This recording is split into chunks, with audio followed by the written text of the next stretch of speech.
Believe it or not, I used to be a primary school teacher, all before I started the work that I do now with organizations of helping them learn, unlearn, and relearn for a new world of work. Now, it used to get really quiet in the classroom after all of the children had left. So quiet that I would do that thing that I sometimes did only because I knew that nobody was watching me at the time.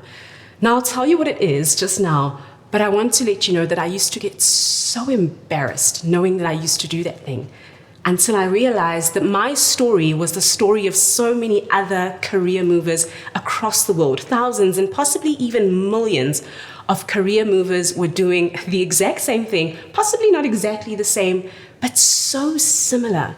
Because you see, when you and I are transitioning through a range of different careers, roles, organizations, we dream about what's next. So now, let me tell you what I used to do. I used to stand up in front of an empty classroom and pretend to deliver a keynote. So it was a fake keynote, in essence, to an audience that only existed in my head. Now, I didn't do that because I was trying to be fancy or it was a fad, but I did it because I knew that for me, that's what was next. In my mind, I was a keynoter, a facilitator, a coach, even though in the real world, I was still a primary school teacher. Now, here's the interesting thing. You might also be on the cusp of a career change or thinking about making your next big career move. All at any given time, you are thinking about the best way to do that, especially because labor statistics data shows that the average baby boomer occupies about 12 different careers in their lifetime. 12. That's a lot. I'm sitting on about 4 if I count my undergraduate jobs that I had at the time. So we're changing careers more than we stay in any kind of normalcy. It's mind-blowing. And so I've developed the career transition formula based on my personal journey and the journeys of so many other career movers that I've worked with. And all that it is 3 different steps that help you and I make those changes, and not just once off, but consistently. The first one, awareness. Being aware of where you are and having a deep appreciation for the stage in which you occupy at the time.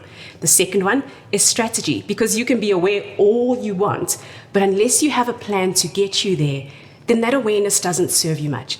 And the very last of the 3 is accountability. Having individuals and an environment around you that holds you accountable to the promise that you made to yourself.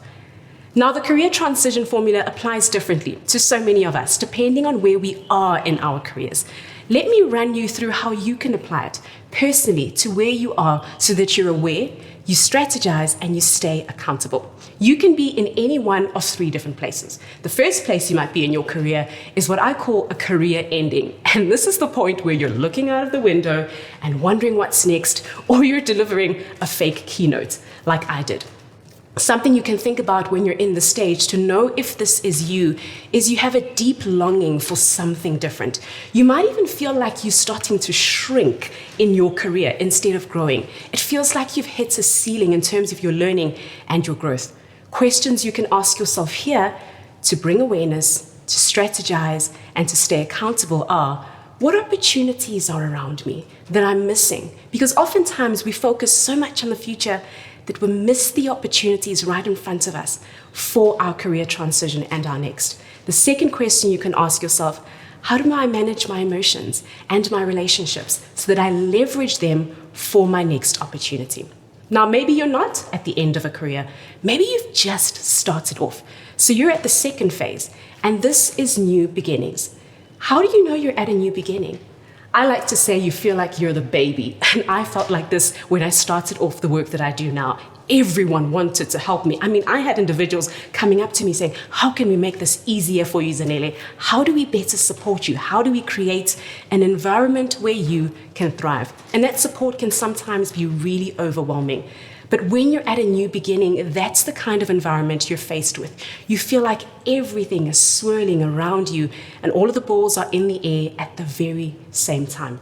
So how do you, in this stage, raise your awareness, strategize, and stay accountable? The first question you can ask yourself is, how will I measure my progress in this new environment? As much as everything is moving around at the same time, I need to be able to track that I am making some kind of progress.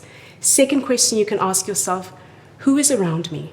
Who is around me in this new environment to support my journey so that I can bring my best self forward? And these are individuals like coaches, mentors, and sponsors. Now, none of those two may be where you are. You're possibly at the stage that I call settled and kicking ass. Yes, I said it.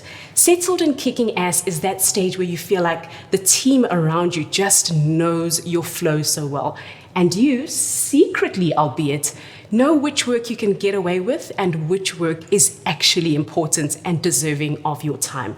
You sometimes even feel, and this is what one career mover said to me, Zanele, I feel like I could do this work in my sleep. That's when you're settled and kicking ass. Now, it is important that even at this stage, you stay aware, you strategize, and you stay accountable. So what questions do you ask yourself now?